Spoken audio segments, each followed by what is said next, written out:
Hello students and welcome back to आपके अपने channel Nitesh Tiwari e learning पर। आज हम बात करने वाले हैं भारत का संविधान, सिद्धांत और व्यवहार। पहली जो आपकी बुक है उसके ऑल चैप्टर्स जो इंपॉर्टेंट क्वेश्चंस है वो इस वीडियो में करवाने वाला हूं। अगर आप चैनल पर नए हैं, चैनल को सब्सक्राइब कर लें और बेल आइकन को जरूर दबा दें। देखिए, पिछले 6 सालों से मैं पॉलिटिकल साइंस पढ़ा रहा हूँ, तो मुझे बिल्कुल पता है कि किस प्रकार के क्वेश्चंस आपके एग्जाम में आते हैं और आप कैसे मार्क्स को गेन कर सकते हो। अभी तक कुछ भी नहीं पढ़ा है, कोई दिक्कत नहीं है। अब जो क्वेश्चंस मैं बता रहा हूँ इन्हें ध्यान से देख लो। वीडियो को 2 से 3 बार देख लोगे, सब कुछ याद हो जाएगा, सब कुछ समझ में आ जाएगा और कहीं कोई वीडियो देखने की आपको जरूरत भी नहीं पड़ेगी। तो आइए स्टार्ट करते हैं। सबसे पहले थोड़ा सा एक ब्रीफ इंट्रोडक्शन देता हूँ कि भाई हमारा जो राजनीतिक सिद्धांत है, राजनीतिक विज्ञान है जिसको हम पढ़ रहे हैं, इसके जनक हैं अरस्तू। और चैप्टर नंबर आपका पहला जो हमारा है वो भारत के संविधान क्यों और कैसे है। सबसे पहले हम जानेंगे कि संविधान क्या है। देखिए, संविधान एक लिखित दस्तावेज है जिसके माध्यम से किसी भी देश की शासन व्यवस्था को चलाया जाता है। इसका कहने का मतलब है कि समझ लीजिए कि जैसे हमारा माता पिता हमारे लिए नियमों को बनाते हैं कि बेटा इस समय सोना है, इस समय खाना है, ये करना है, वो करना है, इसी प्रकार से हम अपना जीवन चलाते हैं बचपन में, है ना।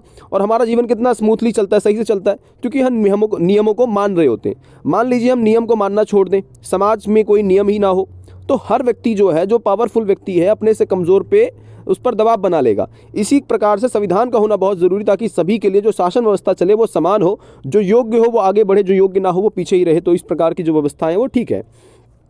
अब इसमें सेकंड क्वेश्चन हमारा आता है कि भारत के संविधान को बनने में कितना समय लगा। भारत के संविधान को बनने में लगा 2 साल 11 महीने और 18 दिन, लगभग 3 साल का समय लगा। लेकिन हमारे पास एक डाटा है जिसमें 2 साल 11 महीने 18 दिन, तो हम यही याद रखेंगे।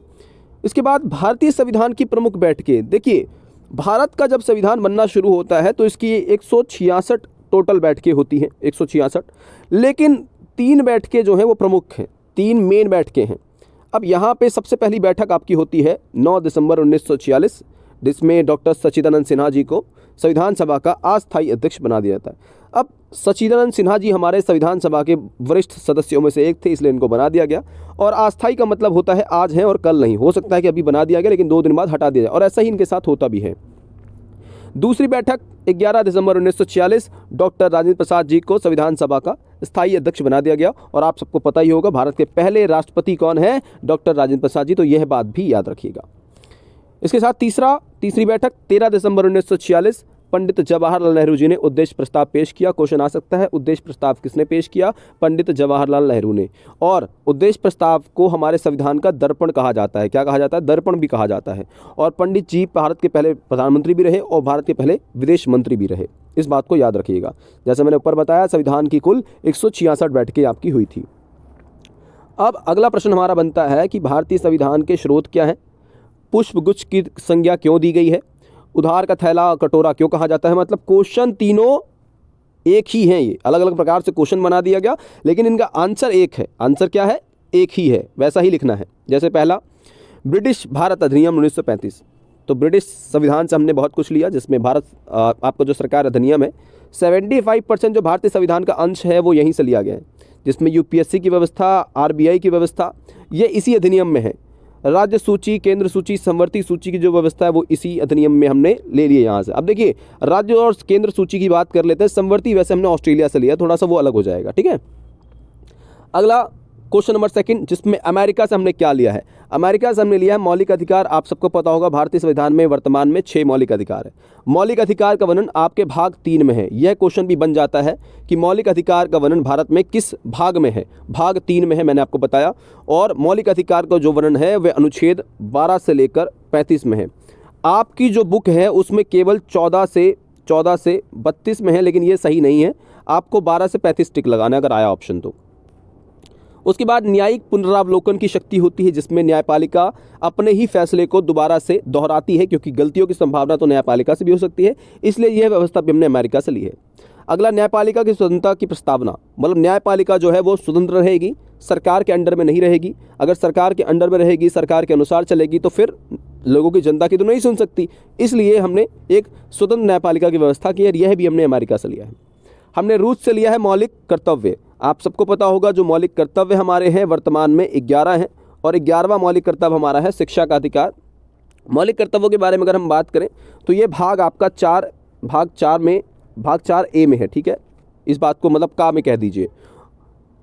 अगला, देखिए रूस की जगह सोवियत संघ अगर आ जाए तो कंफ्यूज नहीं होना है आप लोगों को इस बात में, ठीक है। अब इसमें देखिए फ्रांस से हमने नारा लिया था समानता, स्वतंत्रता और बंधुत्व, और ये नारा था 1789 में जो फ्रांस में लगा था, उसी नारे को हमने स्वीकार कर लिया, तो ये हमने फ्रांस से लिया। ब्रिटेन से हमने और कुछ भी लिया है, जैसे संसदीय प्रणाली है, सर्वाधिक जीत से प्रणाली है, कानून का शासन, ये है व्यवस्था भी हमने ब्रिटेन से ये तीनों चीज़ें भी ली हैं।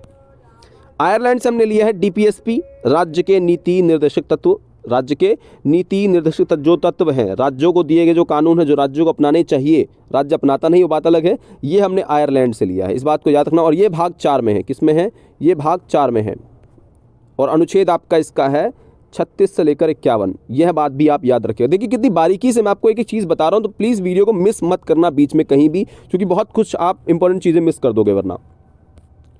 अब संविधान क्यों और कैसे में थोड़ी चीज़ें हमें और समझनी चाहिए, जिसमें पहला हमारा एक क्वेश्चन 1 नंबर में आता है कि भारतीय संविधान कब बनकर तैयार हुआ तथा कब लागू हुआ। तो भारत का संविधान 26 नवंबर 1949 को बनकर तैयार हुआ और 26 जनवरी 1950 को लागू हो गया। देखिए भारतीय संविधान आप सोचिए कि 2 महीने क्यों रुका, हम उसी दिन लागू क्यों नहीं कर दिए। इसका रीज़न था लाहौर अधिवेशन, 1929 में एक अधिवेशन होता है लाहौर अधिवेशन, और उस अधिवेशन में हम खुद को स्वतंत्र घोषित कर देते हैं, हम कहते हैं कि हम आज़ाद हो चुके हैं। उस समय नहीं हुए थे लेकिन हमने मान लिया हम आज़ाद, रेजोल्यूशन हमने पास कर दिया। तो उस समय जब हमने रेजोल्यूशन पास किया तो हमने कहा कि भैया हम अगले साल से मतलब 1930 से 26 जनवरी के दिन से हम झंडा फहराएंगे, रावी नदी किनारे हमने पहला झंडा फहराया। तो हर 26 जनवरी को जब हम झंडा फहराने लग गए तो हमारे लिए वो ऐतिहासिक दिन बन गया, और 26 नवंबर को जब संविधान बनकर तैयार हो गया तो हमने बोला नहीं यार 2 ही महीने की तो बात है, रुकते हैं और 26 तारीख को ही अपना संविधान लागू करेंगे, इस बात को याद रखिएगा। अगला, भारतीय संविधान के अध्यक्ष कौन थे? डॉक्टर राजेंद्र प्रसाद जी भारतीय संविधान के अध्यक्ष। देखिए यहाँ क्वेश्चन कंफ्यूज नहीं होना है, अगर अध्यक्ष बोलेगा तो राजेंद्र प्रसाद जी, स्थायी अध्यक्ष बोलेगा राजेंद्र प्रसाद जी, जहाँ अस्थायी वर्ड आएगा केवल वहाँ सच्चिदानंद सिन्हा जी का नाम आएगा, ठीक है। अगला प्रश्न, संविधान सभा के प्रारूप समिति के अध्यक्ष कौन थे? तो हमारा संविधान जो सभा है उसके प्रारूप समिति के अध्यक्ष थे डॉक्टर भीमराव अंबेडकर। कौन थे? डॉक्टर भीमराव अंबेडकर जी, ठीक है। और भारतीय संविधान के जनक भी डॉक्टर भीमराव अंबेडकर जी थे। भारत के पहले कानून मंत्री भी डॉक्टर भीमराव अंबेडकर थे। देखिए बारीकी से हम एक एक क्वेश्चन का अध्ययन करेंगे। अगला, भारतीय संविधान के कुल सदस्यों की संख्या। देखिए भारत के संविधान के कुल सदस्यों की जो संख्या थी वह 389 थी। 389 में से 292 ब्रिटिश प्रांत, 93 देसी प्रांत, देसी रजवाड़े और 4 चीफ कमिश्नर के क्षेत्र। अब ये जो सदस्य चुने गए थे, ब्रिटिश प्रांत का मतलब होता है जहां ब्रिटिशर्स का सीधा शासन था। देसी रजवाड़ों का मतलब है राजा का शासन था लेकिन ब्रिटिशर्स इनसे लगान लिया करते थे। चीफ कमिश्नर जहां ब्रिटिशर्स के जो मेनली अधिकारी हैं वो क्षेत्र विशेष जहां से वो शासन व्यवस्था को चलाया करते थे बड़े लेवल पे, वो चीफ कमिश्नर के क्षेत्र थे, ठीक है। इस बात को याद रखिएगा। साथ ही साथ 10 लाख लोगों पर कितने 10 लाख लोगों पर एक संविधान सभा के जो प्रतिनिधि है उसका चुनाव किया गया था, इस बात को याद रखना। और अप्रत्यक्ष तरीका था जिसमें हमारे जनता ने नहीं चुना था संविधान सभा के सदस्यों को, हमारे चुने हुए प्रतिनिधियों ने चुना था, जिनको हमने विधानसभा में चुना होगा उस समय उन लोगों ने संविधान सभा के लोगों को चुना, इस बात को भी याद रखना।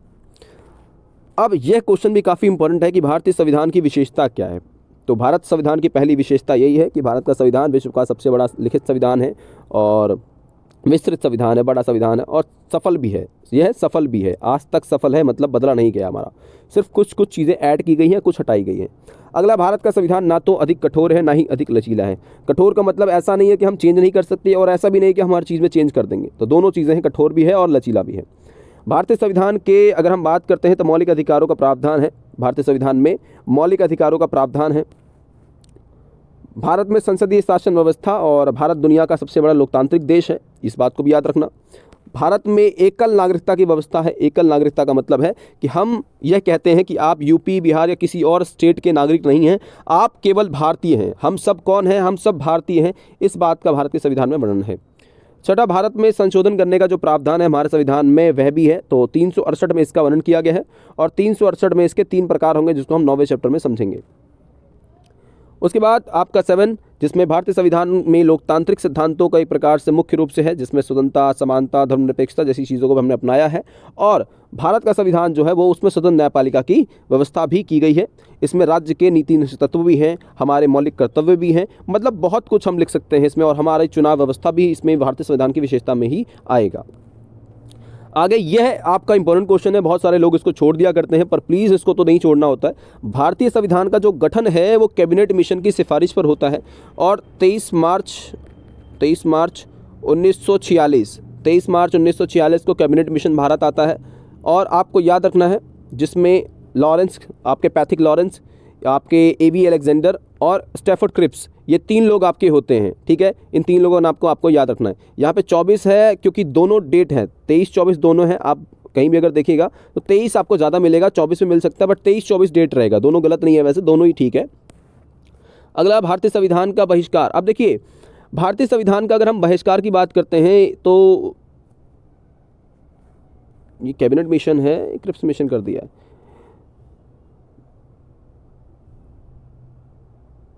देखिए, ये क्रिप्स मिशन की सिफारिशें लग रही है मुझे, क्योंकि क्रिप्स मिशन जो आपका था वो शांतिपूर्ण तरीके से आपका करता था, और इसका भी बहिष्कार तो भारतीय संविधान में जो आपका है बहिष्कार किया गया, क्योंकि इसमें एक भी भारतीय नहीं था, और इसका उद्देश्य था शांतिपूर्ण तरीके से जो सत्ता है उसका हस्तांतरण कर दिया जाए, उसको दे दिया जाए। कैबिनेट मिशन की सिफारिशों पर ही भारतीय संविधान की जो गणना है वह की जाती है, इस बात को भी याद रखिएगा। अगला, नोट में देखिए, 10 लाख लोगों पर एक संविधान सभा की सीट थी, चुनने की प्रक्रिया अप्रत्यक्ष रही, और कुल सदस्यों की जो नोट 10 लाख लोगों पर एक संविधान सभा की सीट थी, जो चुनने की प्रक्रिया है वो अप्रत्यक्ष थी, कुल सदस्यों की संख्या 389 रही, इस बात को याद रखिएगा। अब देखिए, हमने कनाडा जो आपका क्षेत्र विशेष है वहाँ से संघात्मक व्यवस्था हो या विशिष्ट सूची हो, वहाँ से वो लिया। ऑस्ट्रेलिया की जो प्रस्तावना की हमारी भाषा है, हमारी प्रस्तावना की जो भाषा है वो ऑस्ट्रेलिया से ली, इस बात को भी थोड़ा सा याद रखिएगा। संविधान के कार्य, देखिए संविधान के हमारे 4 कार्य हैं, जिसमें हम सबसे पहले जानेंगे भारतीय संविधान का पहला काम है जो हमारी जनता है, मतलब भारत के लोग, उनमें समन्वय और तालमेल बनाना। समन्वय तालमेल का मतलब है कोऑर्डिनेशन, और बिना, आपको पता है, बिना तालमेल के समाज और देश और परिवार कोई भी चीज़ नहीं चल सकती है, तो ये बनाना। दूसरा, लोगों में आपस में विश्वास कायम करना, ताकि देश की जनता आपस में विश्वास करे और देश की व्यवस्था में विश्वास करे, जिससे देश आगे बढ़े। दूसरा, सरकार का निर्माण कैसे होगा, शक्तियाँ किसके पास होंगी, निर्णय कौन लेगा, और यह संविधान निर्धारित हमारा पहले कर गया है, वरना शक्तियों को लेकर संघर्ष जो है वो चलता रहता। तीसरा, सरकार की शक्तियों पर सीमाएं, सरकार को इतना शक्तिशाली नहीं बनाया जिससे हमारे अधिकारी भी छीन ले सारे, लेकिन हमने इतना कमज़ोर भी नहीं बनाया कि हमारे अधिकार को वो, मतलब हमारे लिए काम भी न कर सके। तो चौथे में यही है कि सरकार को इतना शक्तिशाली भी बनाया गया है जिससे आम जनता की इच्छाओं आकांक्षाओं को पूरा भी कर सके। तो इन बातों को, 4 पॉइंट्स को आप याद रखना अच्छे तरीके से। अगला देखिए, सेकंड चैप्टर से जो मैंने क्वेश्चन उठाए हैं वो यही क्वेश्चन आपको याद कर लेने हैं कि डॉक्टर भीमराव अम्बेडकर ने किस भारतीय जो संविधान, हमारा संविधान है, उसमें आत्मा और हृदय की संज्ञा किस अधिकार को दी है, और इसके अंतर्गत न्यायपालिका द्वारा जारी किए गए रिट। प्लीज़ इन क्वेश्चंस को मत छोड़ना, ये बहुत ज़रूरी है। तो संवैधानिक उपचारों का अधिकार जो हमारा 6ठा मौलिक अधिकार है, जो अनुच्छेद 32 में आपका है, इसी को डॉक्टर भीमराव अम्बेडकर ने आत्मा हृदय की संज्ञा दी है, जिसमें 5 रिट हैं: बंदी प्रत्यक्षीकरण, परमादेश, निषेध आदेश, अधिकार परीक्ष, उत्प्रेक्षण रिट। प्रतिषेध या निषेध एक ही बात है, ठीक है, ये साइन निषेध का वैसे होता है। उसके बाद राज्य के नीति निश्चित तत्व के उद्देश्य और नीतियों का भी क्वेश्चन आ जाता है। तो भाई, इसका उद्देश्य है लोगों का कल्याण करना, सामाजिक, आर्थिक और राजनीतिक न्याय करना, जीवन स्तर लोगों का ऊंचा उठाना, संसाधनों का समान वितरण करना, अंतर्राष्ट्रीय शांति को बढ़ावा देना। ये सारे के सारे काम जो है राज्य के नीति निश्चित तत्व के हैं, जिसमें समान नागरिक संहिता की बात की जाती है। मद निषेध का मतलब है दारू, गांजा वांजा, जो भी प्रकार की चीज़ें हैं नशीली, उनको बैन करना, घरेलू उद्योग को बढ़ावा देना, और उपयोगी पशुओं को मारने पर रोक, जो उपयोगी पशु है उनको मत मारो। ये राज्य के नीति निश्चित तत्व के सिद्धांत हैं, इन बातों को आपको याद रखना है। और ग्राम पंचायतों को प्रोत्साहन देना, क्या करना, प्रोत्साहन करना। ये काफ़ी इंपॉर्टेंट क्वेश्चन है कि भैया मौलिक अधिकार और राज्य के नीति निर्देशक तत्व में क्या अंतर है। देखिए, मौलिक अधिकार न्याय योग्य है, राज्य के नीति निश्चित तत्व नहीं है। इसका मतलब न्याय आपको मिल सकता है, इसमें नहीं मिल सकता, सरकार की मर्जी है। दूसरा, मौलिक अधिकार निषेधात्मक है, जबकि राज्य के नीति निषेध तत्व जो है वो सकारात्मक है। अब ये देखिए, यहाँ पर मौलिक अधिकार व्यक्ति विशेष की बात करता है जो नेगेटिव हो सकता है, लेकिन ये लोगों के कल्याण की ही बात करता है यहाँ पे। तीसरा, मौलिक अधिकार व्यक्ति से है, जबकि ये राज्य के नीति निषेध तत्व जो है वो समाज से लिया गया है। एक चीज़ और यहाँ पे डिफ्रेंशिएट कर सकते हैं, मौलिक अधिकार हमने अमेरिका से लिया है, राज्य के नीति निश्चित तत्व हमने आयरलैंड से लिया है। मौलिक अधिकार का क्षेत्र सीमित होता है और राज्य के नीति तत्व का क्षेत्र विस्तृत होता है। सीमित का मतलब है एक व्यक्ति विशेष तक सीमित रह गया, लेकिन यह पूरे समाज की बात करता है, इसलिए इसका क्षेत्र विस्तृत होता है। मौलिक अधिकार राजनीतिक लोकतंत्र की बात करता है और राज्य के नीति निर्देशक तत्व जो है वो आर्थिक लोकतंत्र की बात करते हैं। मौलिक अधिकार प्राप्त हो चुके हैं और राज्य के नीति निर्देशक तत्व प्राप्त नहीं हुए हैं। मैंने लगभग आपके 6-7 पॉइंट करवा दिए हैं, आशा करता हूँ आपको चीज़ें समझ में आई होंगी। अब चैप्टर नंबर 3 से क्या क्वेश्चंस बनते हैं, इसमें देखिए हमारा आता है कि भी चुनाव क्या है। चुनाव एक ऐसी प्रक्रिया है जिसके माध्यम से हम अपने प्रतिनिधि को चुन सकते हैं। और इस बात को याद रखना, ये काफ़ी इंपॉर्टेंट क्वेश्चन एक नंबर में आता है कि भारत में चुनाव जो प्रक्रिया है वो किस अनुच्छेद के तहत कराई जाती है। तो अनुच्छेद आपका है 324(1) के अनुसार। ये क्वेश्चन इंपॉर्टेंट बोलूँगा, लिख रहा हूँ इसलिए इसके सामने। प्रत्यक्ष और अप्रत्यक्ष लोकतंत्र चुनाव प्रणाली में क्या अंतर है। देखो, प्रत्यक्ष चुनाव जो प्रणाली होती है वह सीधे जनता द्वारा इसकी भागीदारी की जाती है। और सबसे पहले अगर हम बात करें तो लोकतांत्रिक व्यवस्था की शुरुआत प्राचीन यूनान जो आज का ग्रीस है वहाँ से शुरू हुई थी। और प्राचीन यूनान में जनता सीधे खड़ी हो जाया करती थी और एक एक करके अपनी बातों को रख करके शासन व्यवस्था वहाँ चलाया करते थे। अप्रत्यक्ष चुनाव प्रणाली में क्या होता है, जनता अपने प्रतिनिधि को चुनती है। जैसे हम लोग अपने प्रतिनिधि को चुन लेते हैं, जैसे हमारा MP MLA इनको चुन लिया, अब यह लोग हमारे लिए काम करेंगे, तो ये प्रणाली इसमें होती है। उदाहरण के लिए जैसे भारत में हो गया है, बहुत सारे विकसित जो देश है जहाँ जनसंख्या बहुत ज़्यादा है वहाँ पे लोकतंत्र प्रत्यक्ष नहीं संभव है, हम लोग अप्रत्यक्ष लोकतंत्र को अपनाते हैं और इसी प्रकार से चुनाव होता है। भारत की चुनाव जो प्रणाली है उसका नाम क्या है, एक नंबर में आ सकता है। तो हमारी चुनाव प्रणाली का नाम है जो सबसे आगे वही जीते, या फिर इंग्लिश में होता है फर्स्ट पास दी पोस्ट सिस्टम। इस बात को याद रखिएगा। चुनाव आयोग क्या है, तो चुनाव आयोग भारत में एक राज्यसभा या लोकसभा या विधानसभा में जो आपका है उसके चुनाव करवाता है। और देश में राष्ट्रपति उपराष्ट्रपति के जो पद है उनका भी चुनाव यही करवाता है। चुनाव आयोग का वैसे जो गठन है वह राष्ट्रपति की सिफारिशों पर किया जाता है। अब देखिए, इसमें चुनाव आयोग की जब हम बात करते हैं तो 25 जनवरी 1950 को ये आपकी स्थापना होती है। और इसके जो हम सदस्यों की बात करते हैं तो 1950 से लेकर 1989 तक एक सदस्य हुआ करता था। लेकिन बाद में चल के क्या होता है कि 89 के बाद 90 में लगभग इसके जो सदस्य संख्या है वो 3 कर दी जाती है, जिसमें एक मुख्य होता है और 2 उसके सहयोगी होते हैं। एक नंबर में क्वेश्चन ये बहुत आता है कि भारत के प्रथम चुनाव आयुक्त कौन है आपके, तो भारत के प्रथम तो चेंज नहीं होने वाले, सुकुमार सेन है। वर्तमान का नाम देखिए चेंज होता रहता है, अभी वर्तमान में राजीव कुमार है। कौन है, राजीव कुमार है, इनका नाम आप याद रखिएगा। अगला प्रश्न है हमारा कि भारत के चुनाव आयोग की नियुक्ति राष्ट्रपति के द्वारा की जाती है। अब ये बातें देखिए, क्वेश्चन है कि भाई चुनाव आयोग जो हमारा है उसकी नियुक्ति कौन करता है, तो राष्ट्रपति द्वारा, जैसे मैंने कहा। और चुनाव आयोग का कार्यकाल जो है वो 6 वर्ष का होता है और 65 वर्ष की आयु तक ये लोग काम करते हैं। और अन्य जो चुनाव आयुक्त हैं जो उसके सहयोगी होते हैं वो लगभग आपके 6 वर्ष का होता है, आपका 6 वर्ष का उनका भी होता है और आयु थोड़ी सी 3 वर्ष घटा के 62 वर्ष हो जाती है। इस बात को याद रखना। ये क्वेश्चन भी काफ़ी रिपीट होता है कि चुनाव आयोग और 6 नंबर में भी आ जाता है, तो इसको याद करते हैं। चुनाव आयोग का पहला काम होता है मतदाता सूची बनाना। मतदाता सूची का मतलब होता है कि चुनाव आयोग लोगों की नाम को नोट करेगा कि भाई कौन वोट दे रहा है कौन नहीं दे रहा है, इस बात को। दूसरा, चुनाव आयोग परिणाम को घोषित करता है, अगर चुनाव हो गया तो रिजल्ट घोषित करना, कौन जीता कौन हारा। तीसरा, स्वतंत्र और निष्पक्ष चुनाव करवाना, एक ऐसा चुनाव करवाना जिससे जनता जिसे चुनना चाहती है केवल उसी को चुना जाना चाहिए, ना कि कोई धांधली करके जीत जाए। आचार संहिता लागू करना, मतलब चुनाव से पहले कुछ नियम कायदे कानून है कि इतने घंटे पहले आपको प्रचार बंद करना पड़ेगा, आपको अभद्र भाषा का प्रयोग नहीं करना, आपको गलत काम नहीं करने, वह आचार संहिता के अंतर्गत आता है। चुनाव की तिथि तय करना कि चुनाव किस समय से किस समय तक होगा, किस तारीख से होगा, यह चुनाव आयोग ही तय करता है। उसके बाद राजनीतिक पार्टियों को चुनाव चिन्ह देना, किसी पार्टी को क्या चिन्ह देना है, उसका क्या रहेगा। जैसे झाड़ू आम आदमी पार्टी का है, कांग्रेस का आपका हाथ है, जैसे बीजेपी का आपका कमल है, तो ये सारा किसने दिया, चुनाव आयोग ने किया है। इसके साथ 7वां पॉइंट है प्रतिनिधियों के अयोग्य होने पर उनकी मान्यता रद्द करना। अगर कोई प्रतिनिधि जो है वो अयोग्य है, वो योग्य नहीं है, तो उसकी मान्यता रद्द कर देना चाहिए।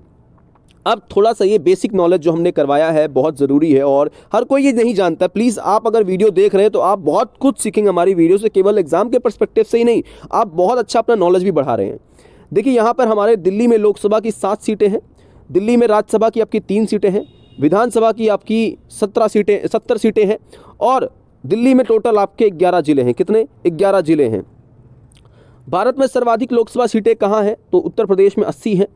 उसके बाद भारत में सर्वाधिक विधानसभा की सीटें कहाँ हैं, उत्तर प्रदेश में ही है, वो भी क्योंकि 403 है और इसलिए यहाँ सबसे ज़्यादा है क्योंकि जनसंख्या यहाँ सबसे ज़्यादा है भारत की।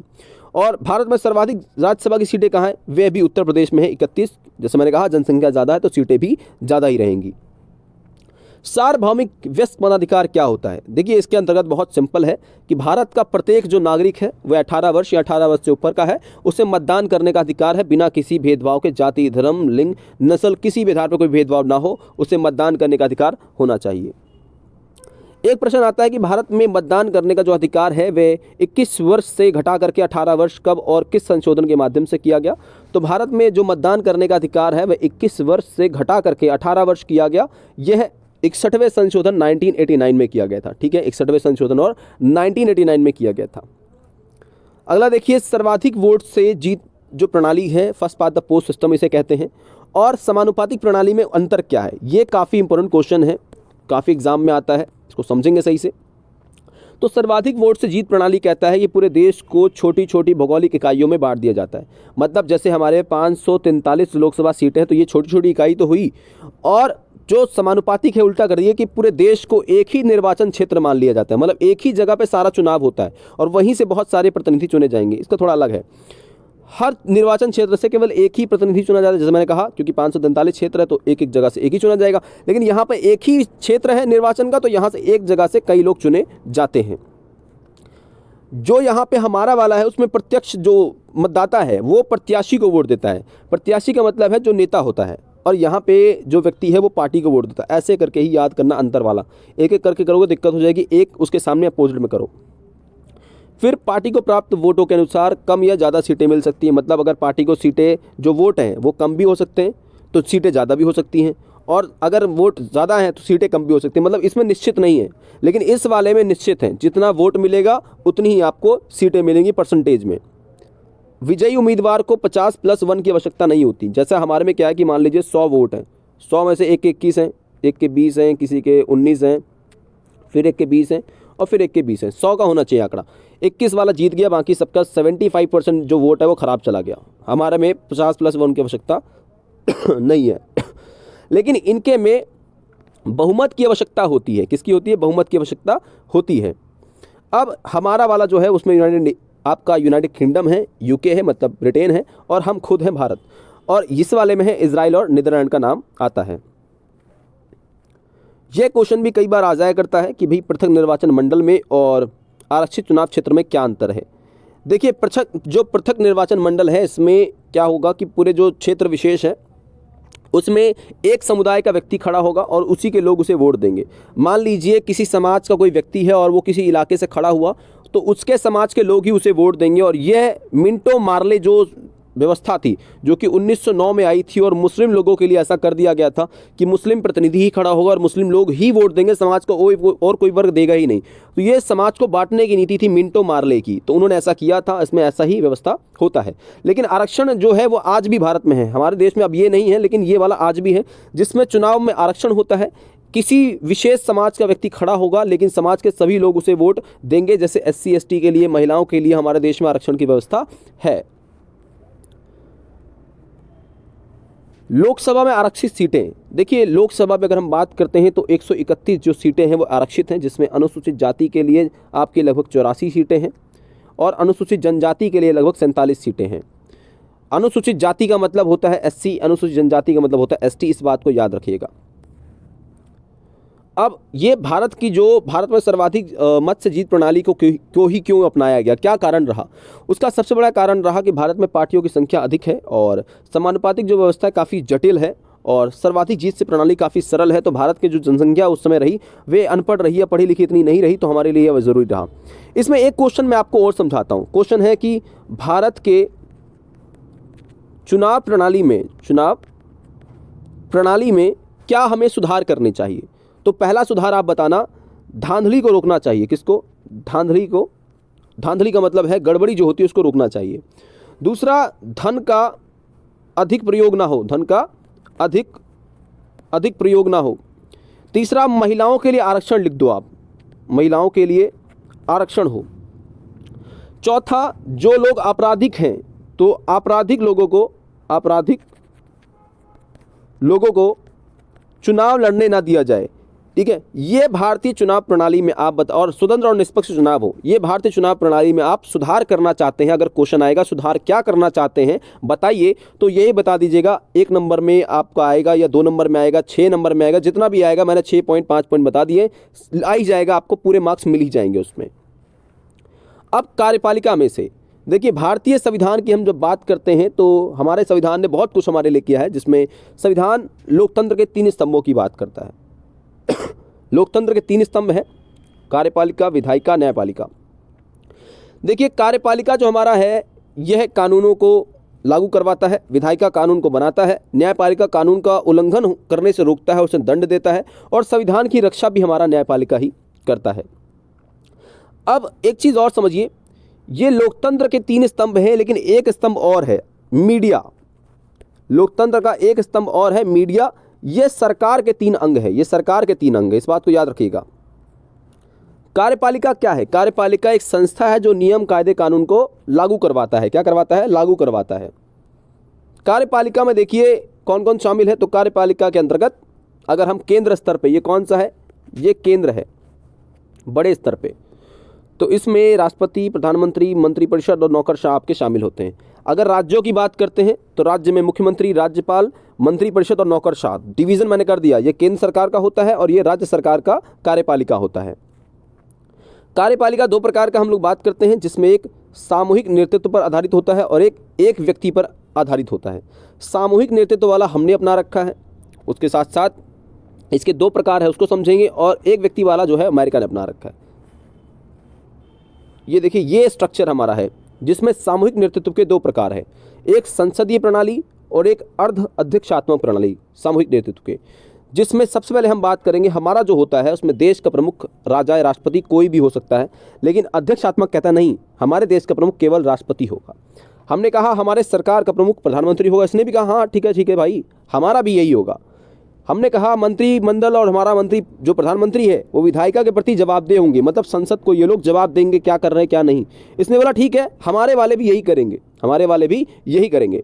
प्रधानमंत्री बहुमत दल का नेता होता है, इसमें भी प्रधानमंत्री बहुमत दल का नेता होता है। आपने एक चीज़ गौर की होगी, यहाँ 1, 2, 3 ये तीनों पॉइंट दोनों के सेम है, बस एक अलग है। पहला पॉइंट हमारा वाला कहता है राजा राष्ट्रपति कोई भी हो सकता है, वो कहता नहीं केवल राष्ट्रपति होता है, तो यही अंतर है। इसके साथ साथ उदाहरण के लिए भारत, इटली, जापान, इंग्लैंड और पुर्तगाल में इस प्रकार की व्यवस्था है, और ये फ्रांस, श्रीलंका और रूस में व्यवस्था है। एक व्यक्ति पर जो आधारित व्यवस्था है अध्यक्षात्मक, यह देश और सरकार का प्रमुख एक ही व्यक्ति होता है जिसका नाम है राष्ट्रपति। वहाँ पे राष्ट्रपति का कार्यकाल वहाँ 4 साल होता है। वर्तमान में जो बाइडेन वहाँ के राष्ट्रपति हैं अमेरिका के। सेकंड, राष्ट्रपति विधायिका के प्रति उत्तरदायी नहीं होता क्योंकि जनता सीधे चुनती है। हमारे देश में राष्ट्रपति को जनता सीधे नहीं चुनती है, लेकिन वहाँ चुनती है। उदाहरण ब्राज़ील, अमेरिका, लैटिन अमेरिका के देश, लैटिन अमेरिका के जो सारे देश है वहाँ पर इस प्रकार की व्यवस्था है। स्थायी कार्यपालिका क्या होती है? अक्सर 2 नंबर में क्वेश्चन आ जाया करता है और बच्चा फंस जाता है। देखिए, स्थायी कार्यपालिका जो है जिसमें नौकरशाह होते हैं और इसमें लोगों की सहभागिता जो है, इसमें ये लोग कभी ख़त्म नहीं होते हैं, इनका कार्यकाल फिक्स होता है लगभग अपनी आयु तक, मतलब 65 वर्ष या 62 वर्ष जो भी उनका कार्यकाल होता है उस तक वो काम करते रहते हैं। और सरकारें बदलती हैं, सरकारें आती और जाती हैं, लेकिन नौकरशाह वहीं रहते हैं। राजनीतिक कार्यपालिका में क्या होता है? राष्ट्रपति, प्रधानमंत्री और उसके मंत्रिमंडल होते हैं और ये कभी भी भंग हो सकती है। जैसे अटल बिहारी वाजपेयी जी की सरकार हमारी मात्र 13 दिनों में ख़त्म हो गई थी 1996 में, मात्र 13 दिनों में, बहुमत नहीं मिलने के कारण। अब देखिए यहाँ पर यूनियन पब्लिक सर्विस कमीशन जो है यूपीएससी का फुल फॉर्म है, और यही लोग जो होते हैं यहीं से चुन के आके स्थायी कार्यपालिका का निर्माण यहीं से होता है। अब राष्ट्रपति की विशेष शक्तियाँ क्या है? देखिए, राष्ट्रपति की विशेष शक्तियों में आप बताइएगा, वीटो पावर का प्रयोग करता है जिसमें राष्ट्रपति विधेयकों को मान्यता देता है और देरी कर सकता है। दूसरा, चुनाव के पश्चात अगर किसी भी राजनीतिक दल को सरकार बनाने के लिए सीटें नहीं हैं तो राष्ट्रपति यहाँ पर अपनी मतलब मर्जी से किसी भी को इच्छा शक्ति से किसी पार्टी को सरकार बनाने के लिए आमंत्रण दे सकता है। तीसरा, मंत्रिमंडल जो हमारा होता है उसके द्वारा भेजे गए जो प्रस्ताव है उसको राष्ट्रपति मना भी कर सकता है। तो ये राष्ट्रपति के हमारे सामने हमारे देश में पावर है। अगला, प्रधानमंत्री की शक्तियों के स्रोत क्या हैं? जो भारत का प्रधानमंत्री है उनके पास कई स्रोत होते हैं, जिसमें मंत्रिपरिषद पर जो हमारा है नियंत्रण करते हैं, वो किसी मंत्री को बनाना है, हटाना है, वह सारा काम प्रधानमंत्री का होता है। लोकसभा का नेतृत्व भी प्रधानमंत्री स्वयं करते हैं और सबसे प्रमुख नेता होते हैं। मीडिया तक भी प्रधानमंत्री की पहुंच होती है जो अपने आप में उनकी शक्तियों को बढ़ावा देता है। चुनाव के दौरान उनकी व्यक्तिगत उभार होता है, जनता उन्हें जानती है, जैसे वर्तमान में नरेंद्र मोदी जी को बहुत बड़े लेवल पे। और अंतर्राष्ट्रीय सम्मेलन जो भी होता है उसमें राष्ट्र नेता की छवि, देश के सबसे सुप्रीम नेता की उनकी छवि होती है। अधिकारी वर्ग पर उनका आधिपत्य होता है, मतलब जो यूपीएससी, आईएएस, आईपीएस अधिकारी है उन पर उनका आधिपत्य होता है। और द्वेषी यात्राओं के दौरान, जो भी विदेशी यात्रा है, देशी नहीं है, विदेशी है, क्या है? विदेशी, ये वाला होगा। विदेशी जो यात्रा है उसके दौरान राष्ट्र नेता की इनकी छवि होती है। और पॉकेट जो बॉक्स है उनके पास, ये भी शक्ति उनके सामने रहती है। विधायिका में से कुछ प्रश्न भी हमारे बहुत महत्वपूर्ण हैं, जिसमें हम बात करेंगे कि विधायिका का मुख्य काम क्या है। तो विधायिका का मुख्य काम होता है कानूनों का निर्माण करना। अगर क्वेश्चन आता है विधायिका क्या है, क्या करता है, तो इसका मुख्य काम ही होता है कानूनों का निर्माण करना। जिसमें हम लोग बात करते हैं कि संघ की विधायिका को संसद कहा जाता है। हमारे देश की जो विधायिका है उसे संसद कहा जाता है, पार्लियामेंट। और यहाँ राष्ट्रपति 2 सदनों के, जो हमारा यह देश है, यहाँ पे राष्ट्रपति प्रमुख होता है देश का, और यहाँ पर 2 सदन होते हैं, एक लोकसभा और एक राज्यसभा। लोकसभा और राज्यसभा, इस बात को याद रखना। लोकसभा जो है वह जनता का सदन कहा जाता है और राज्यसभा राज्यों का सदन कहा जाता है, ठीक है, इस बात को याद रखिएगा। राज्यों की विधायिका को विधानमंडल भी कहते हैं, इस बात को भी याद रखना।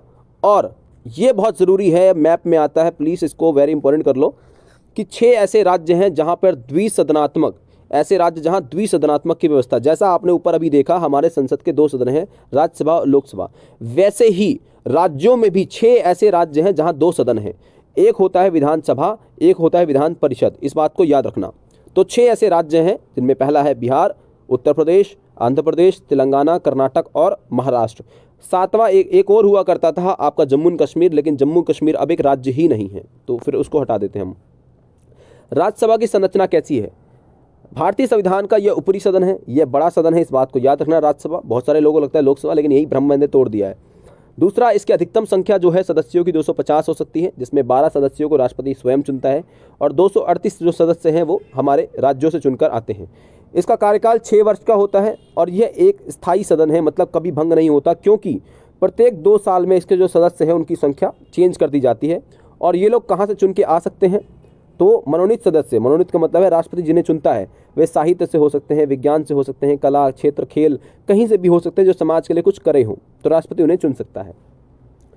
अब राज्यसभा के सदस्य बनने की योग्यता क्या होती है? तो भारत का नागरिक आपका होना ज़रूरी है, 30 वर्ष आपकी आयु होनी ज़रूरी है, और एक निर्वाचन क्षेत्र, एक संगठित प्रणाली, अनुमानित जो प्रणाली है उसके द्वारा आपका चुनाव होता है। इसका जो निर्वाचन है मतलब एक संक्रमणीय प्रणाली जो है, अनुपातिक प्रणाली, उसके द्वारा होता है।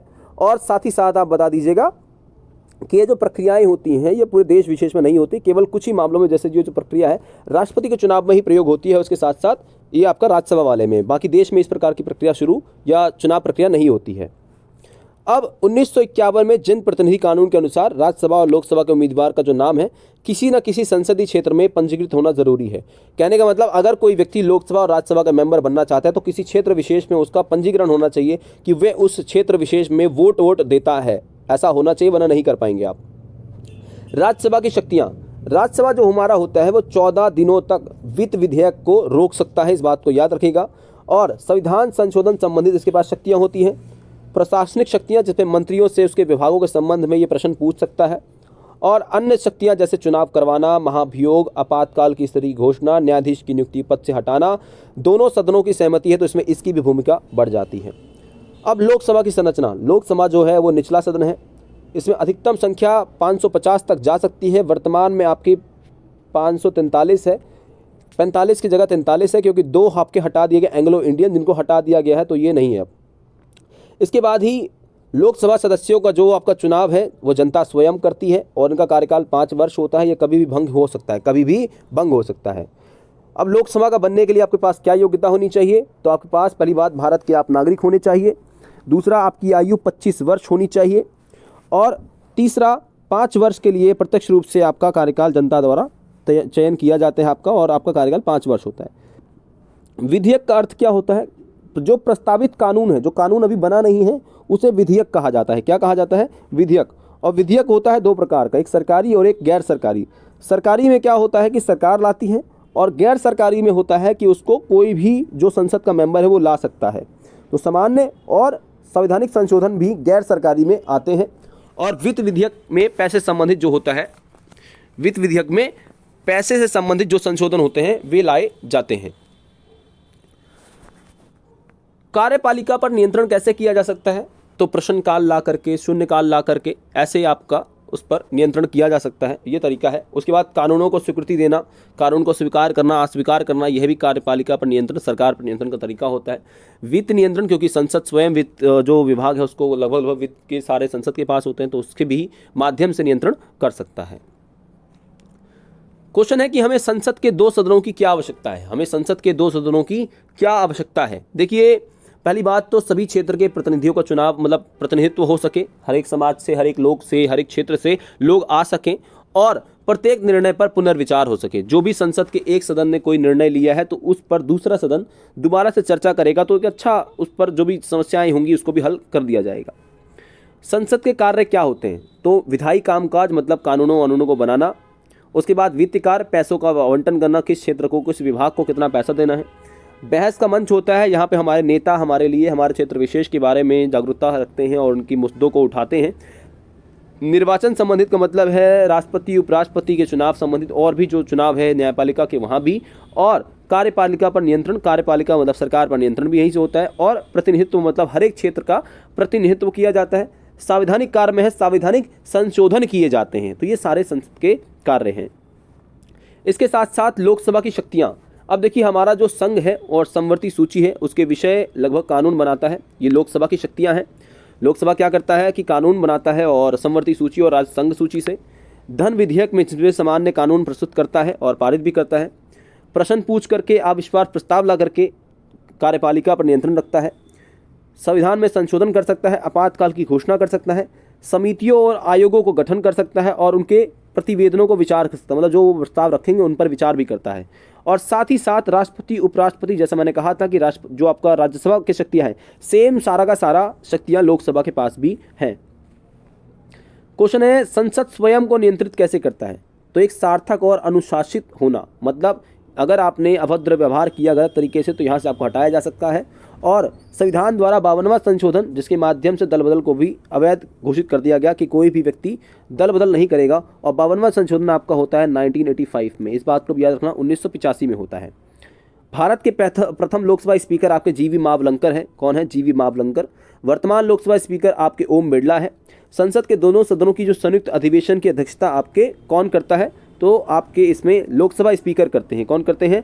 लोकसभा स्पीकर जो हैं वो संसद के दोनों सदनों की आपकी अध्यक्षता करते हैं, जॉइंट सेशन को करते हैं। जो हमारा धन विधेयक है उससे संबंधित जो प्रक्रिया है वह अनुच्छेद आपका 109 में है, जो कि आपकी बुक के अनुसार है। और संसद को नियंत्रित करने के साधन क्या है? तो वाद विवाद का मंच है, बहस होती है मुद्दों को लेकर के। प्रश्नकाल होता है 12 से 1 का समय, शून्यकाल 1 से 2। प्रश्नकाल में जो प्रश्न मंत्रियों से पूछे जाते हैं उसका आंसर देना अनिवार्य होता है, लेकिन शून्यकाल में मंत्रियों से प्रश्न पूछे जाते हैं लेकिन वे इसका आंसर दे या ना दे यह अनिवार्य नहीं है, उसकी मर्जी है। वित्त नियंत्रण का मतलब होता है कि यहाँ पर पैसे संबंधित जो भी बातें हैं वह संसद स्वयं डिसाइड करता है, और कानूनों की स्वीकृति और अस्वीकृति भी संसद देता है। अविश्वास प्रस्ताव का मतलब है संसद सरकार के खिलाफ जनता जो है अविश्वास प्रस्ताव भी ला सकती है जिससे उन्हें नियंत्रित किया जा सके। चैप्टर नंबर 6 से केवल 2 ही 3 टॉपिक है तो मैंने केवल उनको ऐड किया है, ज़्यादा नहीं, जिसमें सर्वोच्च न्यायालय के क्षेत्राधिकार आपका टॉपिक आ जाता है। अब इसके क्षेत्राधिकार आपके हैं लगभग 5, जिसमें से हम 4 को मेन देंगे, लास्ट में एक 5वां भी देख ही लेंगे। सबसे पहले हम बात करते हैं मौलिक अधिकार। यहाँ मौलिक का मतलब है, मौलिक का मतलब सर्वोच्च न्यायालय का मौलिक। तो सर्वोच्च न्यायालय का मौलिक है संघ और राज्यों के बीच जो भी विवाद है उसको आपस में निपटारा करना। क्वेश्चन आ सकता है कि संघ और राज्यों के विवादों को कौन सुलझाता है? तो न्यायपालिका, सर्वोच्च न्यायालय। दूसरा अपीली। अपीली का मतलब है दीवानी या फौजदारी। दीवानी का मतलब होता है प्रॉपर्टी से संबंधित, फौजदारी मर्डर वर्डर से संबंधित या संवैधानिक सवालों से जुड़े जो भी मामले अधीनस्थ न्यायालय मतलब निचली अदालतें जो सर्वोच्च न्यायालय में अपील करना चाहती हैं, उन्हें सुनवाई करवाना चाहती हैं, तो ये अपीली अधिकार होता है सर्वोच्च न्यायालय का। तीसरा है सलाहकारी। सलाहकारी का मतलब होता है कि सर्वोच्च न्यायालय जो हमारा है वह जनहित के मामले में, जनता के मामलों में, जनता के विकास के मामलों पे अपनी राय भी रखता है, और रिट संबंधित भी होता है। अगर हमारे मौलिक अधिकारों का कहीं हनन होता है तो सर्वोच्च न्यायालय इसके लिए रिट जारी करता है, जिसमें 5 रिट हैं: बंदी प्रत्यक्षीकरण, परमादेश, निषेध आदेश, अधिकार पृष्ठ और उत्प्रेक्षण रिट। ये 5 आपके रिट होते हैं। विशेषाधिकार में होता है कि भारतीय भूभाग में कोई भी जो अदालत है उसमें पारित कोई भी जो मामला है तो उस मामले पर स्पेशल पिटीशन कौन कर सकता है? हमारा सर्वोच्च न्यायालय सुनवाई कर सकता है। ये 5 उसके क्षेत्राधिकार के अंतर्गत आते हैं। अगला प्रश्न है कि न्यायपालिका की स्वतंत्रता को कैसे सुनिश्चित कर सकते हैं हम लोग? ये क्वेश्चन काफ़ी इंपॉर्टेंट है। तो विधायिका और कार्यपालिका न्यायपालिका के मामले पर ना बोलें तो अच्छा होगा। दूसरा, सरकार का कोई भी अंग न्यायपालिका के कार्य को फैसले को दखल ना दे। न्यायाधीश बिना किसी भेदभाव और स्वतंत्र निष्पक्ष फैसला ले सके। उनका कार्यकाल निश्चित होना चाहिए, मैं तो कहूँगा उनका वेतन भी निश्चित होना चाहिए जिससे वो डरे ना। और न्यायाधीशों की नियुक्ति के मामले में विधायिका को सम्मिलित नहीं किया जाना चाहिए क्योंकि ये भेदभाव कर सकता है। वकालत का अनुभव होने को महत्व दिया जाना चाहिए, जिसमें वकालत को महत्व दिया जाना चाहिए, भैया कितने समय से कर रहा है, कितनी नॉलेज है। और न्यायाधीशों का कार्यकाल निश्चित होना चाहिए, जैसे मैंने कहा वे जरूरी, ताकि उससे समय से पहले उन्हें हटाया ना जा सके। सर्वोच्च न्यायालय के न्यायाधीश होता है, कार्यकाल लगभग 65 वर्ष आपका होता है और लगभग 2,80,000 के आसपास सैलरी इनकी होती है। न्यायाधीशों की अगर नियुक्ति की बात करता है तो इसे राष्ट्रपति नियुक्त करता है, लेकिन वही हमारे संसद जो है जिसमें उसके मेंबर्स नियुक्त करते हैं, लेकिन राष्ट्रपति इसकी मतलब शपथ दिलवाया करता है। सर्वोच्च न्यायालय में देखिए एक क्वेश्चन आपका आता है कि भारतीय संविधान की संरचना कैसी है। क्या बोलेगा, संरचना कैसी है? तो भारतीय जो संविधान है उसकी संरचना है पिरामिड के आकार की। पिरामिड में आप बताइए 4 प्रकार: अधीनस्थ न्यायालय, जिला न्यायालय, उच्च न्यायालय, सर्वोच्च न्यायालय। जस्ट छोटा सा दिखाने के लिए एक व्यू में मैंने आपके लिए यहाँ पे स्क्रीनशॉट लगा दिया है कि ये आपका संविधान सर्वोच्च जो फैसले हैं वो सारा ऊपर के न्यायालय लेता है, जिसमें हमारे मौलिक अधिकार से संबंधित जो भी मामले हैं, और निचली अदालतों से संबंधित जो मामले हैं वो सर्वोच्च न्यायालय लेता है। उच्च न्यायालय उससे निचले जो अदालतें हैं उसके फैसलों की भी सुनवाई करता है, हमारे अधिकारों की रक्षा भी करता है, और बड़े मामले यहाँ जाते हैं। जिला न्यायालय में जो है वो दीवानी फौजदारी के गंभीर मामले, आपराधिक मामले जो होते हैं वो जाते हैं, और अधीनस्थ न्यायालय में दीवानी फौजदारी के जो छोटे छोटे मामले हैं वे होते हैं। तो इस प्रकार से 4 में हमारा पिरामिड आकार की हमारी संरचना है, जिसमें सबसे ज़्यादा शक्तियाँ सर्वोच्च न्यायालय के पास है और धीरे धीरे करके उसके नीचे नीचे बढ़ती चली जाती हैं। चैप्टर नंबर आपका 7 संघवाद और संघीय शासन व्यवस्था की जब हम बात करते हैं तो इसमें 2 स्तर की सरकारें होती हैं, जिसमें केंद्र और राज्य, और उसमें एक और आपका जो है हमारी वो स्थानीय शासन भी एक हम कह सकते हैं कि सरकार का एक शासन का एक अंग होता है, लेकिन 2 प्रमुख रूप से हम कहेंगे, केंद्र और राज्य। अनुच्छेद 1 कहता है भारत राज्यों का संघ है। अनुच्छेद क्या कहता है? 1 भारत राज्यों का संघ है, इस बात को याद रखिएगा। भारत में टोटल वर्तमान में 28 राज्य हैं और 8 केंद्र शासित प्रदेश हैं। पहले 29 राज्य थे और आपके 7 केंद्र शासित प्रदेश थे, फिर केंद्र शासित प्रदेश 9 हो गए, फिर बाद में 8 हो गए, मतलब चेंज होता रहता है, तो इस बात में थोड़ा अपडेट रहा करो, ये बिल्कुल एग्जैक्ट है।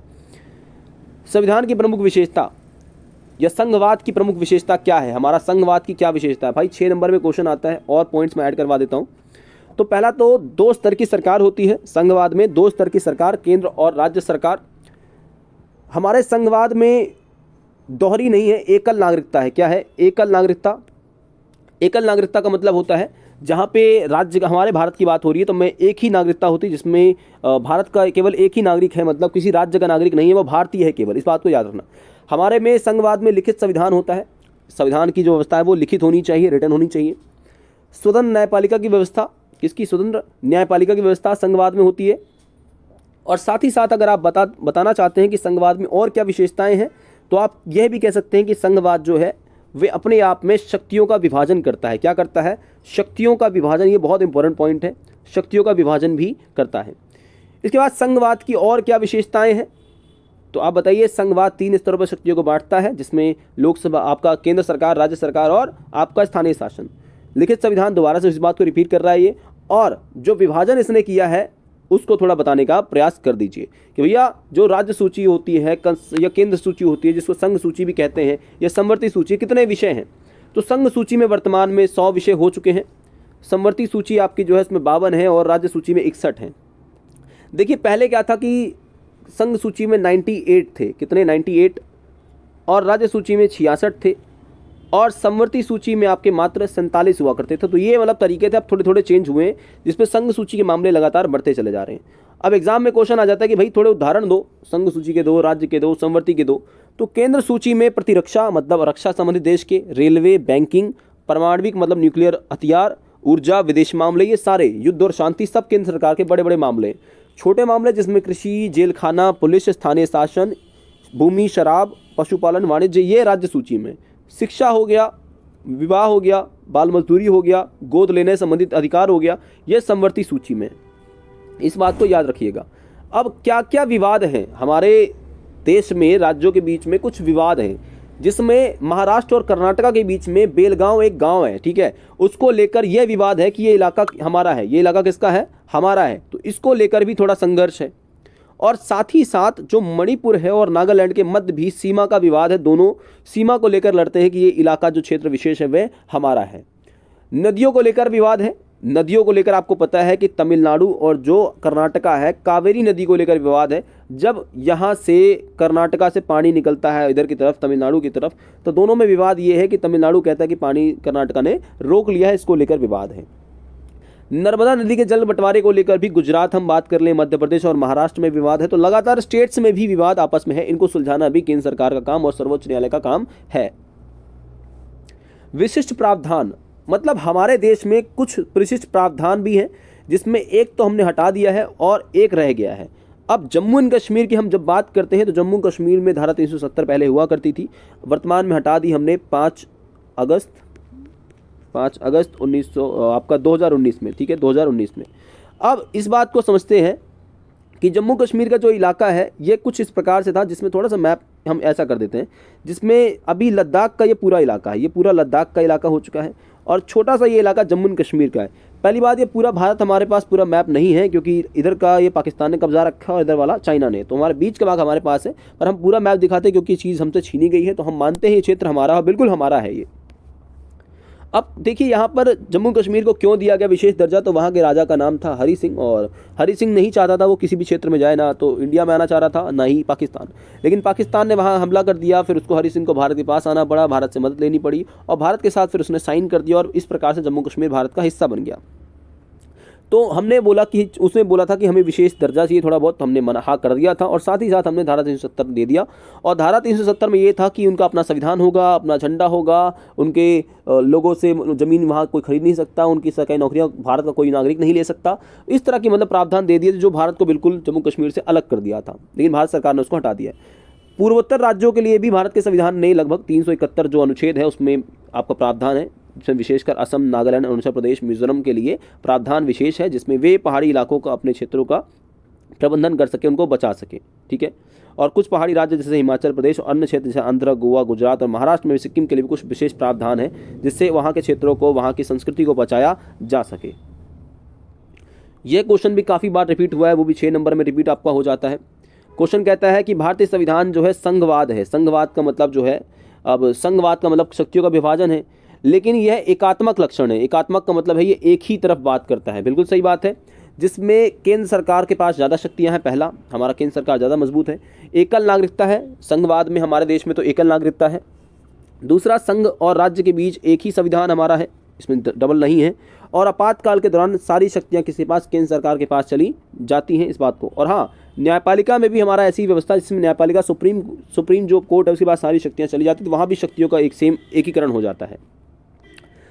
अगला, भारतीय संघ में शक्तिशाली केंद्र सरकार क्यों बनाया गया, उसके बहुत रीजन थे। देखो, हम चाहते थे पहले कि शक्तियों का विभाजन हो और आधा आधा रहे, लेकिन जैसे ही 47 में भारत का विभाजन होता है, आप सबको पता है 1947 में भारत पाकिस्तान विभाजन, भारतीय नेताओं को समझ आया अगर ऐसा ही रहा तो हमारे देश का तो बंटवारा होता ही रहेगा। इसलिए विविधता भरे देश के कारण, हमारा देश विविधता भरा देश है, जातियाँ हैं, धर्म है, वर्ग हैं, और 565 पहले रजवाड़े हुआ करते थे, तो सभी को शक्तिशाली अगर हम बना देते तो देश मजबूत केंद्र सरकार नहीं बन पाती और मजबूत देश हमारा नहीं बन पाएगा, इसलिए हमने इसको नहीं बनाया। भारतीय संघवाद में कुछ तनाव है, मतलब जैसा हमने कहा, तो तनाव ये है कि स्वायत्ता की मांग होती है। हर स्टेट, जैसे पंजाब हो गया आपका, जैसे जम्मू कश्मीर हो गया, नागालैंड, मिजोरम, असम, इन इलाकों में स्वायत्ता की मांग अक्सर उठती रहती है। और साउथ इंडियन स्टेट्स भी हैं कि हमें कुछ ज़्यादा प्रावधान चाहिए, ज़्यादा हमें लाभ चाहिए। राज्यों को अधिक और महत्वपूर्ण अधिकार दिए गए हैं, मतलब दिए जाएं, इनकी डिमांड है कि हमें अधिक अधिकार दिए जाएं, केंद्र सरकार के पास ज़्यादा है। वित्तीय स्वायत्ता का मतलब है इन्हें पैसे से संबंधित जो भी ज़्यादा मामले हैं वो दे दिए जाएं, वो खुद करना चाहते हैं। सांस्कृतिक और भाषाई मुद्दे भी, जैसे तमिलनाडु में हिंदी विरोधी आपका 1960 में चला, पंजाब में पंजाबी भाषा को लेकर है, संस्कृति को प्रोत्साहन को लेकर बातें चलती हैं, तो ये कुछ संघर्ष भी है। राज्यपाल की भूमिका और राष्ट्रपति शासन। देखिए, राज्यपाल की जो भूमिका है वो केंद्र सरकार और राज्य सरकार के बीच एक हमेशा से ही एक व्यवहार का विषय रही है, क्योंकि जो राज्यपाल है वह केंद्र सरकार का एजेंट होता है, इस बात को याद रखना। राज्यपाल की नियुक्ति केंद्र सरकार द्वारा की जाती है और इस कारण राज्यपाल जो भी निर्णय लेता है, वो चीज़ें वो राज्य सरकार को कहीं ना कहीं से वो पसंद नहीं आती है, क्योंकि वो केंद्र सरकार के जो नियम है या उनके द्वारा ही चलने का प्रयास करता है और राज्य निष्पक्ष रूप से अपना काम करना चाहता है या अलग तरीके से करना चाहता है, तो उसमें थोड़ा सा दोनों में दखल हो जाती है अक्सर। चैप्टर नंबर आपका 8, जिसमें स्थानीय शासन, और स्थानीय शासन में जब हम बात करते हैं तो आपके कुछ प्रश्न आपके आ जाते हैं, जिसमें स्थानीय शासन जो है गांव और जिला स्तर के, ग्रामीण और जिला स्तर के शासन को स्थानीय शासन कहते हैं। प्रधानमंत्री, मुख्यमंत्री आपके जो व्यवस्थाएं हैं इसमें स्थानीय शासन के अंतर्गत आते हैं, जिसमें सांसद, विधायक और मुखिया भी शासन करते हैं। अब भारत में स्थानीय शासन की हम आवश्यकता की बात कर लें तो स्थानीय शासन सबसे नज़दीक का शासन होता है, जनता के लिए सबसे आसान होता है और आम जनता अपनी समस्याओं को, रोज़मर्रा की ज़िंदगी की समस्याओं को हल कर सकती है स्थानीय शासन के माध्यम से। स्थानीय शासन का लाभ यह भी है कि सबसे निकट का शासन होता है और अपनी समस्याओं को बहुत आसानी से वे कम खर्चों में कर सकते हैं। स्थानीय शासन में जो आपके असाक्षर हैं, कमज़ोर वर्ग है, वे भी जा सकते हैं, अपनी बातों को रख सकते हैं।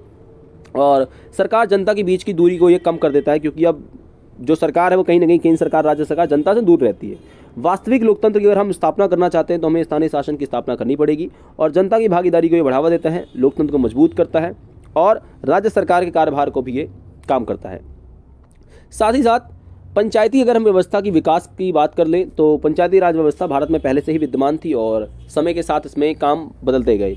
1882 में सबसे पहले लॉर्ड रिपन के शासनकाल के समय पे स्थानीय शासन भारत में आता है और उस समय इसे मुकामी बोर्ड कहा जाता था। क्या कहा जाता था? मुकामी बोर्ड। और गवर्नमेंट ऑफ इंडिया एक्ट 1919 में बनने का अनेक प्रांतों में ग्राम पंचायतें बन गई। और उसके बाद आप कहिए कि महात्मा गांधी ने भी सत्ता के विकेंद्रीकरण पर जोर दिया था। वे भी चाहते थे कि सत्ता जो है एक हाथ में ना रहे, उसका बंटवारा हमेशा से रहे। और 73वें और 74वें संवैधानिक संशोधन के माध्यम से इसको मजबूती प्रदान की गई। 1992 में 73वां और 74वां संशोधन जो है वो पारित हो गया था और 1993 में एक साल बाद ये लागू कर दिया गया 73वां और 74वां। 73वां जो है गाँव से है, गाँव के स्थानीय शासन से, 74वां शहर के स्थानीय शासन से। इस बात को याद रखिएगा। 73वें और 74वें संवैधानिक संशोधन से पहले कौन से कदम उठाए गए थे? तो पहला कदम था सामुदायिक विकास कार्यक्रम राजस्थान, जो नेहरू ने उठाया था। 1960 में निर्वाचन द्वारा स्थानीय शासन प्रणाली अपनाई गई। 1989 में पीके थुंगन, क्वेश्चन आता है पीके थुंगन समिति क्या है, ये भी याद रखना। तो पीके थुंगन समिति ने स्थानीय शासन को संवैधानिक दर्जा प्रदान करने की मांग की और सिफारिश की थी कि स्थानीय शासन की संस्थाओं के चुनाव समय समय पर करवाए जाएं और स्थानीय शासन की संस्थाओं के जो कार्य हैं उनको कार्यसूची को तय करना और धन का प्रावधान करना। 73वें और 74वें संवैधानिक संशोधन में और भी चीज़ें थी, जिसमें आप बताइए कि 1989 में केंद्र सरकार ने जो संवैधानिक संशोधन की बात आगे बढ़ाई और इनका लक्ष्य था स्थानीय शासन को मजबूत करना। 92 में 73वें और 74वें संशोधन को पारित किया गया, जैसे मैंने बताया। और 73वें में स्थानीय ग्रामीण स्थानीय शासन और 74वें में शहरी, और 73वें और 74वें स्थानीय शासन को 1993 में लागू कर दिया गया। इस बात को याद रखिएगा। ये क्वेश्चन काफ़ी ज़्यादा आपका इंपॉर्टेंट है, जिसमें 73वें संवैधानिक संशोधन की विशेषता पूछ ली जाती है। थोड़ा सा नोट देख लेते हैं, जिसमें राजस्थान में सबसे पहले स्थानीय शासन नागौर, जो आपका क्षेत्र विशेष है, वहाँ 2 अक्टूबर 1959 में आपका शुरू होता है। स्थानीय शासन की पहली विशेषता ये थी त्रिस्तरीय बनावट होगा, जिसमें जिला, मंडल और ग्राम पंचायत। मंडल का यहाँ पे ब्लॉक समिति और मुकद्दम भी हो सकता है, ठीक है। अब इसका चुनाव कैसे होता है? जनता चुनाव करे, 5 साल का होता है। और यदि प्रदेश की सरकार 5 साल में चुनाव भंग कर दे तो उसके 6 महीने के भीतर ही इसका चुनाव दोबारा करवाने चाहिए। दूसरी इसकी विशेषता रही 73वें संशोधन की, राज्य चुनाव आयुक्त एक ऐसा अधिकारी होगा जो उस क्षेत्र विशेष में स्थानीय शासन के चुनाव को ही देखेगा, उसका काम ही यही है। और तीसरा, आरक्षण की व्यवस्था, जिसमें 1/3 सीटें महिलाओं के लिए आरक्षित हैं। एकमात्र ऐसी व्यवस्था है चुनाव की जिसमें महिलाओं के लिए 1/3 जो सीटें हैं वो आरक्षित हैं। और अनुसूचित जाति जनजाति के लिए भी सीटें आरक्षित रखी गई हैं। सरकार चाहे तो ओबीसी वर्ग के लिए भी आरक्षित कर सकती है, लेकिन एससी और एसटी के लिए आरक्षण है। अनुसूचित जाति जनजाति के सीटें लिए आरक्षित हैं और महिलाओं के लिए भी 1/3 आरक्षित हैं। अब विषयों का हस्तांतरण आप बताइए। 29 विषय जो हैं, जो राज्य सूची के हैं, वो 11वीं अनुसूची में शामिल है, जो स्थानीय शासन को मिलने चाहिए। अब राज्य देगा नहीं दे वो बात है, ज़्यादातर देता नहीं है। वैसे ये विषय पंचायती राज संस्थाओं को हस्तांतरित किया दिए जाए और इनका संबंध स्थानीय शासन पर होने वाले विकास और कल्याण से संबंधित है। राज्य वित्त आयोग का गठन भी 5 साल के लिए होता है और इसका काम होता है स्थानीय शासन को मौजूदा आर्थिक स्थिति का जायजा लेना कि कितना स्थानीय शासन को पैसे की आवश्यकता है और कितना दिया जाना चाहिए। राज्य जो राजस्व है उसका बंटवारा मतलब यही करता है लगभग। 74वां आपका संशोधन, जिसमें आप बताइए कि स्थानीय और शासन है, उसमें शहरी स्थानीय शासन की बात करता है। एक क्वेश्चन आपका आ जाता है कि शहरी इलाका क्या होता है? तो शहरी इलाका वो है जहाँ 5000 जनसंख्या कम से कम हो, 75% जो लोग हैं वो खेती बाड़ी छोड़कर कोई और काम कर रहे हो, जनसंख्या में 400 व्यक्ति प्रति वर्ग किलोमीटर, मतलब 1 किलोमीटर का जो इलाका है उसमें कम से कम आपके 400 लोग रह रहे हों, और ये आपका शहरी इलाका कहलाता है। अब 74वें संवैधानिक संशोधन के भी कुछ प्रावधान है, सेम वही जो आपके इसमें थे 73वें में। प्रत्यक्ष चुनाव करवाना, आरक्षण करना, विषयों का हस्तांतरण करना, राज्य चुनाव आयुक्त और राज्य वित्त आयोग, ये 74वें में भी यही प्रावधान आपके हैं सेम। स्थानीय शासन के समस्या क्या आती है सामने? धन का अभाव, पैसा नहीं होता तो कार्य नहीं हो पाता। वित्तीय मदद के लिए सरकारों पर नियंत्रण केंद्र सरकार या राज्य सरकार पर ये लोग आश्रित रहते हैं। और जनता का जागरूक ना होना, जनता जागरूक नहीं होती है। और कृषि, सिंचाई, लघु उद्योग या फिर आपके जो शिक्षा है, पेयजल है और ग्रामीण परिवहन, स्वास्थ्य जैसी समस्याएं यहाँ पर बहुत मेन रहती हैं। लास्ट चैप्टर है, इसको भी समझ लेते हैं। इसके कुछ ही क्वेश्चंस आप करिएगा। चैप्टर नंबर आपका 9, 10 का जो है वो दूसरी बुक के फर्स्ट में हम लोग कवर कर लेंगे, वो वहीं पे आ जाएगा, ज़्यादा उसमें टॉपिक्स नहीं है। ये मेन है जिसमें 42वां संशोधन आपसे पूछा जा सकता है कब हुआ, तो आप बताएंगे 1976 में, जिसमें समाजवाद, पंथनिरपेक्ष, अखंडता को जोड़ा गया। साथ ही साथ इसे मिनी संविधान कहते हैं, छोटा संविधान कहते हैं। इस आपका जो 42वां संशोधन है क्षेत्र में हुआ। और 86वें संशोधन 2002 में शिक्षा के अधिकार को जोड़ा गया, मौलिक अधिकार में, हमारा मौलिक कर्तव्य में भी है, अधिकार में भी है। और 44वें संशोधन को 1978 में लाया गया, जिसमें संपत्ति के अधिकार को मौलिक अधिकार से हटाया और सामान्य कानून बना दिया। क्वेश्चन बहुत इंपॉर्टेंट आ जाता है कि भारतीय संविधान में संशोधन की प्रक्रिया बताइए, किस अनुच्छेद के द्वारा होती है। तो अनुच्छेद है 368 और 3 प्रकार इसके होते हैं। एक होता है सामान्य, एक होता है विशेष, एक होता है आपका विशेष प्लस 15 राज्यों की सहमति। सामान्य में होता है कि मान लीजिए कोई लोग हैं, 100 लोग हैं, 100 में से 51 लोगों ने बोला हाँ भाई करना चाहिए, ये सामान्य हो गया। विशेष बहुमत है कि 100 लोग हैं, 100 में से 66% लोग कह रहे हैं हाँ, तो हो ही हाँ होगा। और इस वाले में सेम वही 66% 100 में से, साथ ही साथ 15 राज्यों की सहमति, तो ही कानून हमारा नया आएगा, वरना नहीं आएगा। क्वेश्चन आता है कि भारतीय संविधान में सर्वाधिक संशोधन किस काल में हुआ, तो 74 से लेकर 76 में हुआ था। और साथ ही साथ 2000 आपका जो टाइम पीरियड 2000-2004 का टाइम पीरियड, वहाँ भी बहुत सारे संशोधन आपके होते हैं। किस संशोधन में न्यायाधीशों की सेवानिवृत्ति जो है वो 60 वर्ष से बढ़ाकर 62 वर्ष कर दी गई, न्यायाधीश का कार्यकाल। आपको बताना है 15वां आपका संशोधन आपका 1963 में। अब भारत पाकिस्तान विभाजन के बाद संविधान सभा के सदस्यों की जो संख्या है वह 299 रह गई थी और संविधान में लगभग आपके 284 लोगों ने हस्ताक्षर किए थे। थोड़ा सा ये हम लोगों ने यहीं ये क्वेश्चन ऐड कर दिया क्योंकि वहाँ नहीं ऐड था। ये क्वेश्चन काफ़ी इंपॉर्टेंट है और बहुत दफ़ा आया हुआ है, बहुत बार आया हुआ है कि भारतीय संविधान को कठोर और लचीला क्यों कहा जाता है, क्योंकि इस वाले में संविधान एक जीवन दस्तावेज में क्वेश्चन बनता है। तो कठोर इसलिए कहा जाता है क्योंकि इसमें संशोधन करना बहुत आसान नहीं है, जटिल है और मौलिक अधिकार में बदलाव नहीं कर सकते, इसलिए जटिल इसको कहा जाता है। लचीला इसलिए है क्योंकि हम कुछ संशोधन कर सकते हैं, परिवर्तन कर सकते हैं, समय अनुसार जरूरत पड़ने पर बदलाव किए जा सकते हैं। अब अनुच्छेद आपका 368 ही है, इस बात को याद रखिएगा। सर्वोच्च न्यायालय के जो न्यायाधीश हैं उनके संशोधन मतलब उनके वेतन को किस संशोधन द्वारा बढ़ाया गया, तो 55वां संशोधन है 1986 में, इस बात को याद रखिएगा। 52वां संशोधन जो है 1985 में आपका हुआ, जिसमें दल बदल कानून को रोका गया और 85 में ये हुआ। 91 संशोधन 2003 में है, जिसमें मंत्रिमंडल का जो हिस्सा है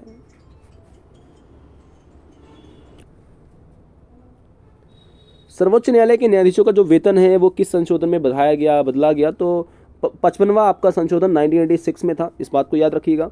52वां संशोधन ये काफ़ी इंपॉर्टेंट है कि दल बदल कानून को 1985 में लाया गया। 91 संशोधन 2003 जिसमें मंत्रिमंडल का जो हिस्सा है वो 15% जो है वो दिया गया। केशवानंद भारती केस क्या है, तो इसमें फैसला सुनाया गया कि संविधान का मूल ढांचा है जो उसमें परिवर्तन नहीं कर सकते और ये 1973 में आया था, 1973 में आया था, इस बात को याद रखिएगा। साथ ही साथ दुनिया में कई देशों में संविधान का निर्माण कई बार किया गया है, जैसे कि सोवियत संघ में ऐसा हुआ है 1918, 1924, 1936, 1970, लेकिन हमारा संविधान बार बार नहीं बना है, बस हमने कुछ चेंजेस कर दिए हैं। 1991 में सोवियत संघ का पतन हो गया और रूसी गणराज्य बना और 1993 में एक नया संविधान फिर से इनका बना, तो ये मतलब वहाँ पे चलता रहता है, लेकिन हमारे देश में ऐसा नहीं रहा। इसका मतलब ये है कि हमारा देश का संविधान बहुत सफल है, जो समय के अनुसार चीज़ों को कर लेता है। आप भी अगर ऐसे ही है, समय के अनुसार चीज़ों को बदल देते हैं, तो आप बहुत अच्छा विकास कर सकते हैं। देखिए सारे के सारे जो क्वेश्चंस हैं इस पूरी वीडियो में हमने कवर कर लिए, मतलब 1 घंटे की वीडियो आपकी लगभग जो है उसमें हमने सारे के सारे टॉपिक को कवर कर लिया। आपका पूरा का पूरा सिलेबस अगर आप वीडियो को 2 से 3 बार देख लेंगे, बेस्ट तरीके से आप सब कुछ समझ जाएंगे। आशा करता हूं आप चैनल के साथ बने रहेंगे और हमें प्रोत्साहित करते रहेंगे। जय हिंद, जय भारत।